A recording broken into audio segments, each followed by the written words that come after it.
Welcome to My Online Tips channel. This channel is dedicated for those are serious about setting up a successful business online. We publish quality video content every day. So please subscribe to our channel. Let's see today's video. How to get traffic to your website from social media platforms. Social media is one of the most powerful tools for internet marketers.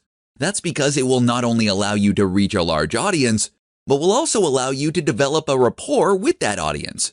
This is a crucial distinction, and one that all too many internet marketers miss. Social media is not just another advertising platform. Rather, it is a place to form allies and to create engagement, such that your followers become lifetime fans. This is, of course, hugely more effective when it comes to making sales, and also leads to far more resilient business that isn't 100% reliant on its SEO. So let's discuss how you go about getting to that point. First, let's re-emphasize the fact that your social media account is not just a platform for you to use for further advertising. If you post ads on your social media or do nothing but talk about how good your products and services are, then you will lose followers and subscribers.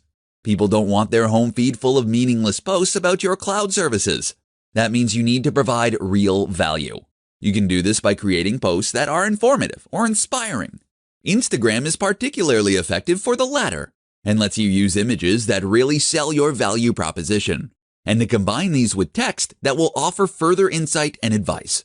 On Facebook, one of the very most effective ways to provide value is simply to share your blog posts. If you have written a useful and interesting blog post, then this can provide people with useful information and also encourage shares. With the basics down, the next step is to consider the more active and advanced strategies. One important tip is to communicate with your audience. Remember that social media networks are primarily a communication tool.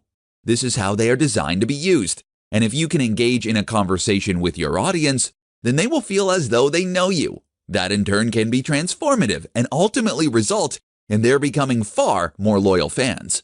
Finally, consider integrating your social media with your site itself. That can mean adding widgets and plugins. Make it easy for your visitors to share the content they enjoy to their social networks at a click of a button. And make sure they can see your feed as soon as they land on your page. Thanks for watching this video. If you liked this video, please like, share and post your valuable comments. Thank you all.